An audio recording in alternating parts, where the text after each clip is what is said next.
notice things that are suspicious.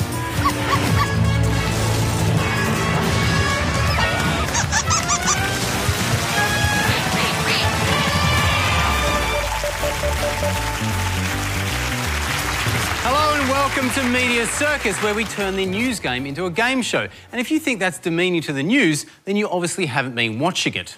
The school bans cartwheels and handstands. Fighting to prove he didn't smuggle a pig into a cricket match. Some might even say monkey mania, but they'd be wrong, wouldn't they, little fella?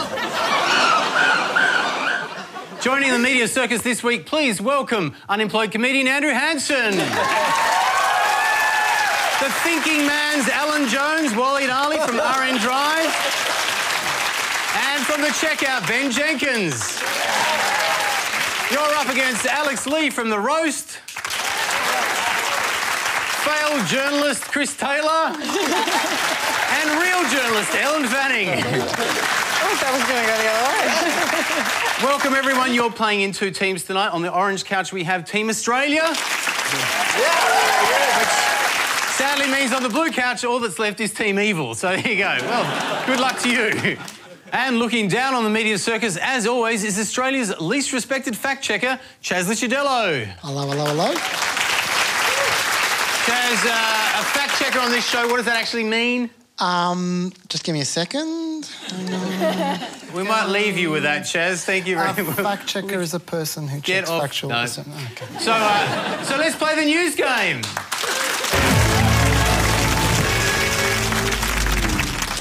All right, Team Australia, you come first, of course. So you get the chance to play... News Your Own Adventure. Yes.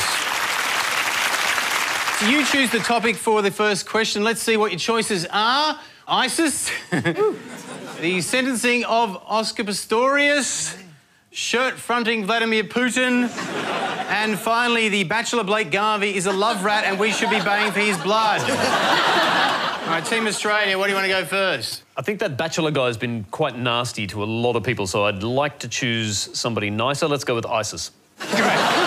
Thank you, Andrew. We'll go with ISIS. All right, this week, Channel 7 News revealed the one thing Aussie terrorist fighters who've gone to the Middle East miss the most about Australia. Team Australia, what was it? Well, the Logies, clearly. I think the Logies are the reason there are terrorists. I think I know this, actually. Yes. It's like cornflakes? Yeah, you're close. You're close. They missed like an Aussie cereal? Nobody likes cornflakes. Well, I think, well... You're close enough. Let's have a look what it was. Mate, I'm paying nearly 500 Syrian just to have some Cocoa Pops. Just because he just told me to put up some Cocoa Pops. He misses home because he misses Cocoa Pops because they're expensive for him. I think that this explains why the terrorists are so violent all the time, because they start the day with some sugary syrup. Yeah, exactly. They're furious. Yeah, get them some All Brand. It'll be peace in the Middle East. That is such a strange thing to say on something that presumably you're not coerced into, like a video that you're making to sort of put yourself out there. Do we know he wasn't coerced? Is there someone from Kellogg's just standing off camera going, do the Cocoa Pops thing, do the Cocoa Pops? This is Cocoa Pop's viral ad, you think? Yeah, totally. Let's get ISIS to sponsor us. It's edgy. It is edgy, yeah. It's a risky one. We're not going to go to the healthy food crowd, so we may as well just go the complete other direction. I'm a bit worried we're taking him out of context here, though, because all he said was that it cost a lot to get the Cocoa Pops. Maybe that's the reason they're fighting us. I was just going to say, Waleed, it's not actually that much at all that they're paying for it. It's actually £570 is $3.52. By my calculations, that means ISIS are actually cheaper than Woolworths.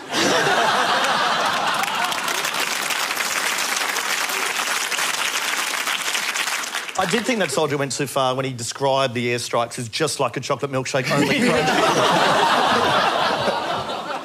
Even without factoring in Cocoa Pops, I'm amazed that any Australia would go and fight in Syria, because Channel 7 News has been bombing the shit out of that place.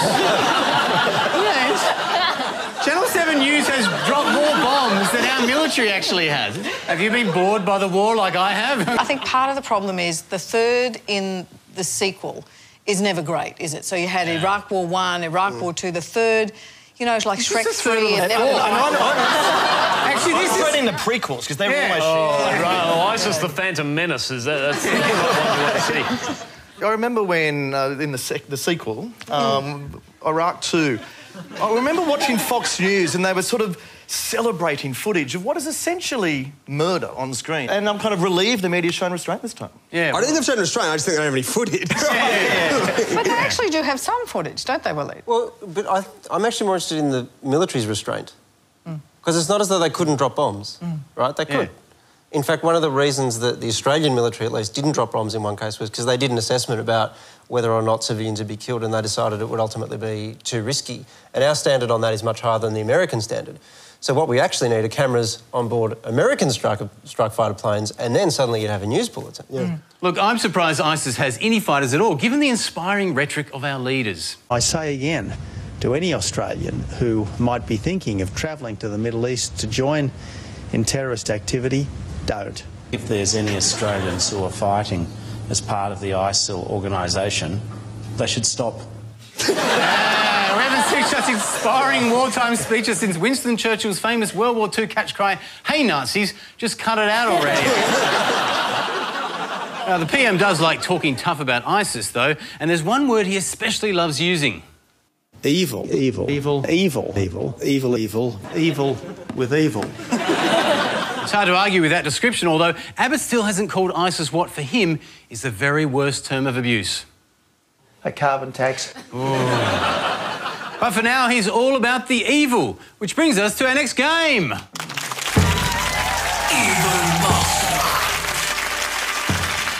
Evil Mastermind works like this. I read a quote with the word evil in it, and the question for our players is, was it said by Tony Abbott or a fantasy movie character?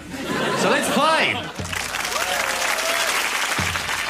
You are dealing with an evil here that is beyond all comprehension.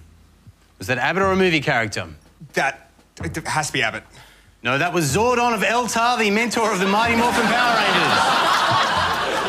Rangers. Next one. They will get their hands on whatever they can and they will use it for evil. Oh. Abbott or movie character?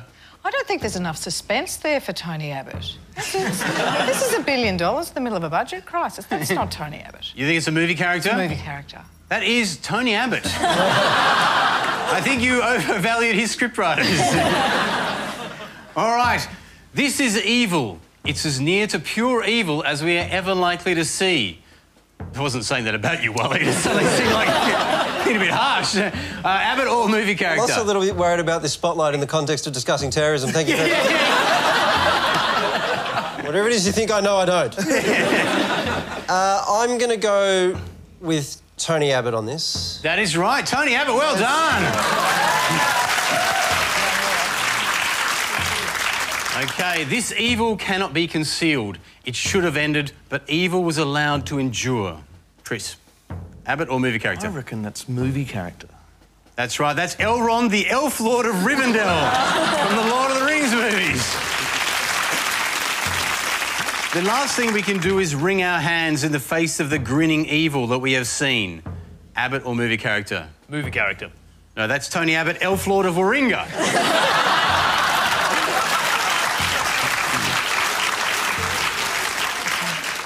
Next one.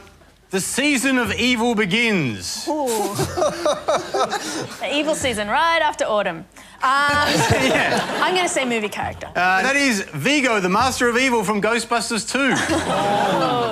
It is the antithesis of all we are because it is evil, total evil. Did he say it twice? That's a Tony Abbott tell. He always says everything twice. Stop looking for cues and give me an answer, you. You're on the spot. OK, Abbott. No, Cornelius from The Fifth Element.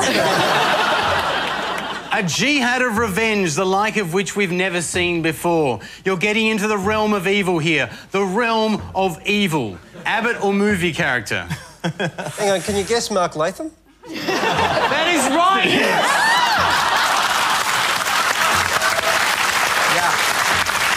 But that was Mark Latham talking about Kevin Rudd. You tried to trip me up, but you forgot I had Waleed on my team. All right, final question. Chris, a domain of evil it is. In you must go. Well, either Abbott's grammar has got increasingly worse than it already is, or that's got to be Yoda from Star Wars. No, it's Abbott, actually, look. Domain of evil. It is, and you must go. No, you're right. It was Yoda. It was Yoda. Well done, Chris. And at the end of that round, it was a tie, so I'm going to give it to Team Evil for getting Mark Latham. There you go. Hang on. Whoa there. Wrong side, buddy. Team Evil. I said Team Evil. They're Team Australia, and they... Oh, sorry, the Muslims on that team. I got it wrong. Forget it, I'm giving it to Team Australia then. You win this prize. It's a Tony Abbott humanitarian action figure. It comes with a free Bill Shorten figure that follows it wherever he goes. Streets of Fear. Today was the first full day of Operation Hammerhead, the huge police effort to bolster security in public areas and at major sporting events. Jane Azzopardi is at Allianz Stadium. And Jane, what's security like there? So far, security doesn't really seem to be any tighter than usual. No tighter than usual? Adam, are you seeing any of these signs of increased security? To be honest, it doesn't look too much different to any other game. Not too much different? We also have, from reporters on the scene early this morning, reports of some drama involved in some of these raids, Rachel. That's right. Behind me, not so much drama. Not so much drama? Many other Muslims, however, are infuriated. Lachlan Kennedy joins us now from Lakemba. What is the mood there right now? Hugh, right now I have to say it feels like a normal Thursday afternoon. A normal Thursday afternoon?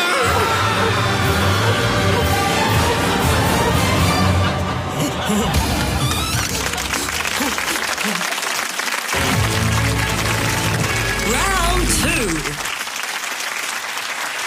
All right, round 2, and we're looking at another big story of the week. A question for both teams. What is Bob Catter talking about here? DNA of flying foxes is very similar to ours, and in fact it's closer to the monkeys. Ooh, I don't speak fluent Catter. Well, I am a Queenslander, so I have that dialect. I think what we can assume is that he's not talking about social policy, because if he was talking about homosexuality, he gets that little falsetto in his voice. Yes. Yeah. There are no gays in far north Queensland. So it's clearly not about that. That's all I can add. Yeah. He was talking about flying foxes and monkeys, wasn't he? So he's discussing his family tree. I think he's talking about Ebola, isn't he? Yes, that's right. He is talking about Ebola. Oh, yes, good. Yes, Ebola, he's actually not been too mad there either, because Ebola can be carried by flying foxes. At least we think that's what he meant, because it's hard to tell, because he got distracted and started blaming Ebola on some woman walking past in the street. Well, there's a lady up here that could have had Ebola. And that brings us to our next game. Waleed from Team Australia, come up and play. Viral news. All right. The seriousness of Ebola simply can't be overstated. Or can it? Waleed, one of these scary stories about Ebola was not made in the media in the last few weeks. Let's see which one it is. You've got to guess, OK? Ebola may be the ISIS of biological agents. Ebola is one of the greatest threats to our existence. Terrorists might turn themselves into Ebola suicide bombs. And Ebola may push up chocolate prices, OK? Oh, that would be a catastrophe. Yes, exactly. Which one of these was not a comment in the media about Ebola? How would it push up chocolate prices?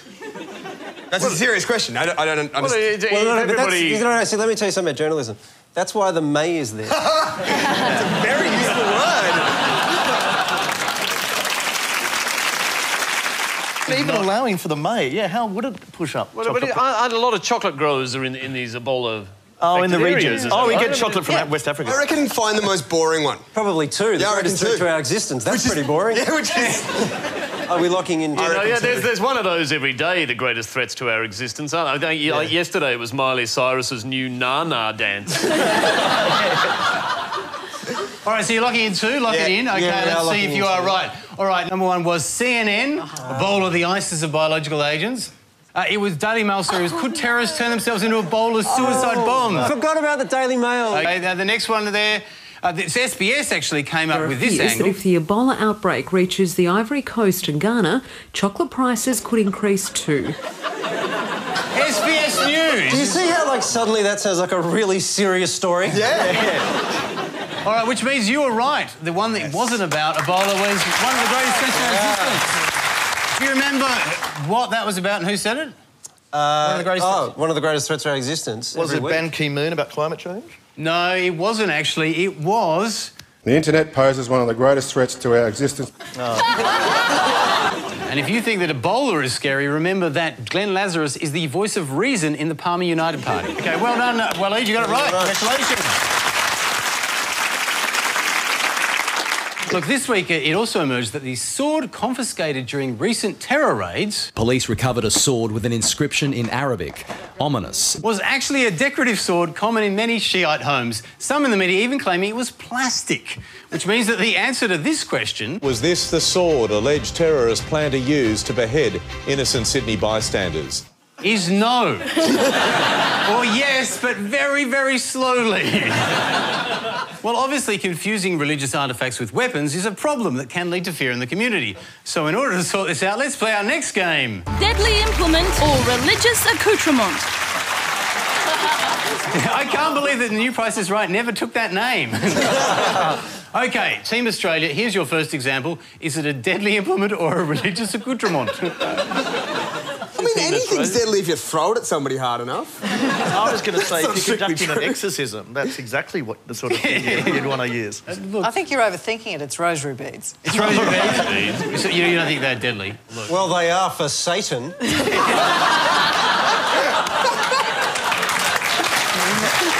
Well, really? You are very close there. We initially didn't think the rosary beads were a weapon, but we were informed otherwise by this expert, a man on the internet who runs a liquor store. Furbies are actually a really good weapon. They can be used in many different ways. They can be used for everything from swinging them like a regular pair of chucks. You could also use it as a garrote. You can actually sit there and strangle somebody with it. The funny thing about that's his eHarmony video. He hasn't got many hits. OK, next challenge for Team Evil. Is this used as a weapon or is it for worship? I'm so glad I'm not answering. Well, that's the Jewish candelabra. What do we call it? I don't think it's the Jewish candelabra. Yeah, it's sort of the Jewish version of Beauty and the Beast. It's a menorah, Well, yeah, it's a religious, isn't it? Clearly. Look, you are kind of right. The menorah is a candlestick, though, and if there's one thing we've learned from Cluedo, is that this implement can be used for murder. OK, to Team Australia, deadly implement or religious accoutrement, the crucifix. I think I'm going to go with weapon, given that it is literally a way to kill somebody. That is right, and particularly in this case, because this crucifix is actually also a gun. So...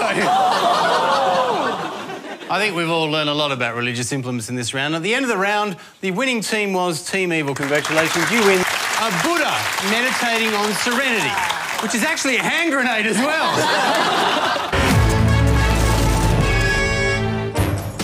News School, Lesson 38. Point your camera at the newsreader. Channel 7, you try. 7 News with Peter Mitchell. Good evening. Good. Now, Channel 9. Good evening. Excellent. ABC. Good evening, Juanita Phillips with ABC News. Tony Abbott has sharpened his mission statement for Australia. ABC, see me after class.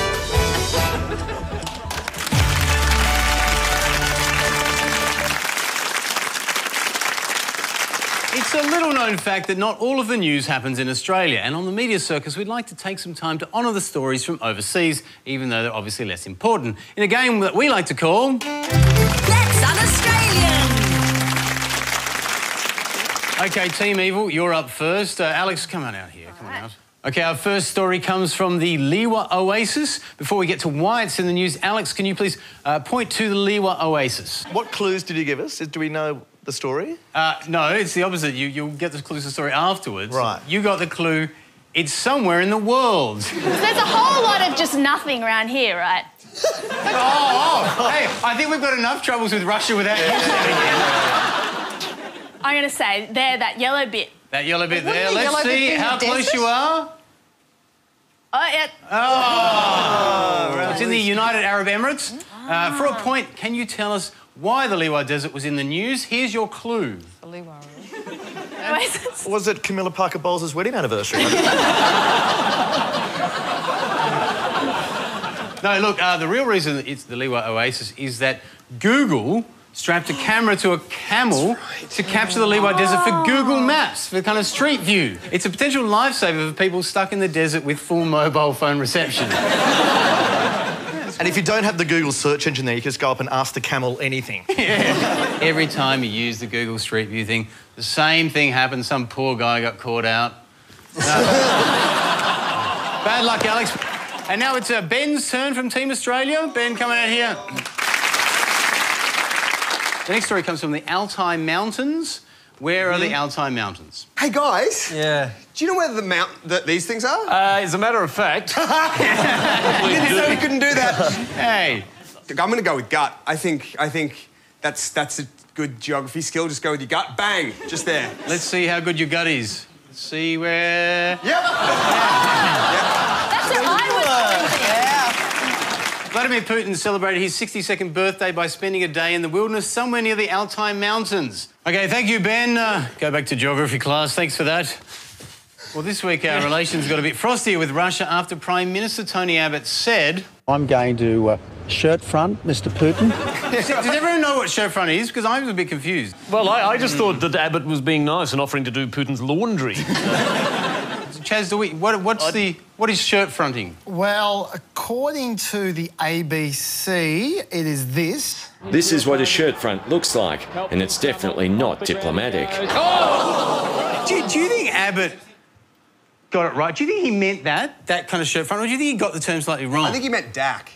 We're going to wedge you. Yeah. Who do you think would win between Putin and Abbott?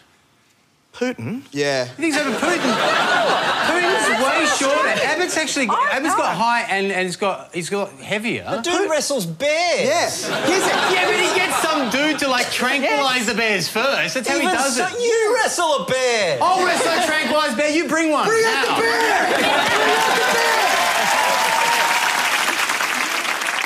Dude, can I just make a point? Thanks to ABC budget cuts, we can't bring out the tranquilised bear. Thank you very much, government. We actually couldn't afford the tranquilizer, so the bears just roamed around. Someone said at four corners. OK, bonus question, though. Which Aussie came out in favour of Putin yesterday? Oh, yes. Jackie Lambie. Jackie Lambie, well done. And she loves Vladimir Putin mainly because... Okay, Sorry, Wiley, I'm going to have to correct you. Fact check. You keep on saying Vladimir Putin. That's not his actual name. I'm sorry. I think they should welcome Vladimir Putin. Vladimir Putin. Yeah, I do like Vladimir Putin. Vladimir Putin. Supporting someone else. She's supporting some bloke down at the pub. Old Vladimir. Lovely Vladimir that runs the milk bar. I totally forgot what game we're actually playing here. I really have no idea. Oh, that's right. I think we're playing Who's Vladimir Putin? Well, I'm Vladimir Putin, get me out of here. I kind of like that Tony Abbott did it. This is as close, potentially, as we're ever going to get to justice for the downing of that aircraft. He shouted at him from a distance, which was a great idea, because any time you try and talk to Putin, you've got to talk through an interpreter. He understands, and then he gives this great big, long, rambling answer. So you're ready to go to the shirt front, but you have to wait for the interpreter. The whole thing loses energy. Right down. Yeah. Well, how do you translate shirt fronting into Russian? Is Putin gonna come now? I mean, there's talk. He's just buying a really thick shirt. Yeah. But if you take the top off Putin, there's a little of Putin, and then there's a... Yeah. All right, that's the end of That's an Australian. I think you both lost all of the points and got nothing. Well done. You're the one who forgot what game it was. So, is this war? Is Australia now at war? I know that you'd love to have that headline, but it's not strictly accurate. This is about taking prudent and proportionate action. It is a mission to protect. This is a fundamentally humanitarian mission. It is essentially a humanitarian mission with military elements, of course. To deploy to the United Arab Emirates a military force. to mount a force in preparation to assist a concert of nations in Iraq. We intend to engage in operations. There is no intention for Australia to conduct independent combat operations inside Iraq. And yes, it is very likely to involve combat operations inside Iraq. They were specifically referring to airstrikes, not our Special Forces soldiers. Our troops will certainly be armed, and if they're fired upon, they'll be entitled to respond. Well, that's convinced everyone. Australia is again at war. Australia is again at war. We're going back into battle. We've started our war. And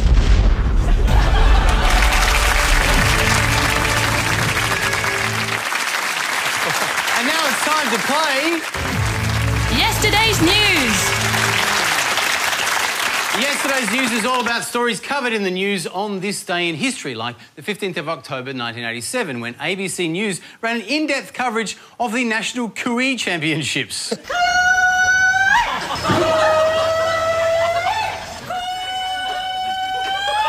I put it to you that in a Cooee Championship, a microphone is basically a performance-enhancing drug. Yeah. All right, Team Australia, you're first. You can pick any year since 1950 for your question. What year will that be? Let's go 76. 1984, well done. Yes, that's right. OK, on the 15th of October 1984, Bob Hawke was the Prime Minister, and the news reported that he took revenge on a journalist by stringing him up between two warships. Mr Hawke's sea trip was also to afford him a measure of revenge. As the journalist swung between the two warships, Mr Hawke declared they were all square. I'll buy you a drink, Gazza. Prime Ministers like that. I reckon that we're not far off. If you're a journalist and you're not on Team Australia, that's your fate nowadays. I remember this distinctly as a kid. The clues in the glasses. There was a cricket match, wasn't there? Yes. And wasn't this the match where Bob Hawke was batting and he'd been batting for a while and he copped one in the eye? Face, yeah. And he was injured. He was serious, yeah. That must be the journalist, and that's the revenge that he's taken. Let's see if you're right. The ball that shattered Mr Hawke's glasses during the annual press gallery game left him with a blackened and half-closed right eye. That was Gary O'Neill of the Herald. I expect a good run from the Herald. Yes, brilliant, aren't we? Time to Waleed there. Now, Team Evil, it's your turn to pick now. Pick any year after 1950. 1961. That's right, 1984 again. Well done. OK, complete this sentence from the news on the 15th of October 1984. This cricket commercial, for example, is now illegal because right at the end it flashes... Full stop. Someone got their dick out. Did Warnie even play cricket in 84? I think it's just cigarette advertising, isn't it? Yes, well done. That is right. Congratulations. October 1984, the federal court found it was illegal for cigarette companies' names or logos to be used even when they sponsored sport or the arts. Now, smoking in the arts is still controversial. The WA Opera recently banned performances of the 1875 French opera Carmen because it featured smoking. But if you ask me, anything that bans opera is a good call. And that's the end of yesterday's news, and it's a tie. Well done. Both got them right. Congratulations. We'll take that point. The promo. Whether it's washing cars or flipping burgers, up next we meet the expert telling kids as young as 12 to get out and get a job. Is he right? 12? Hey, Max, you're 12. Check this out. This bloke thinks 12-year-olds should get a job. The actual story. You really think, Peter, that we should be putting kids to work as young as 12? Oh, absolutely. Oh, not 12. No, let's go 15. The promo. Why the Pope had to cut short his morning prayers. Hey, Cardinal, check this out. Apparently the Pope had to cut short his morning prayers. The actual story. Earlier in the day, the Pope was forced to cut short his Sunday prayers with a group of nuns after running behind because of his busy schedule. Ow!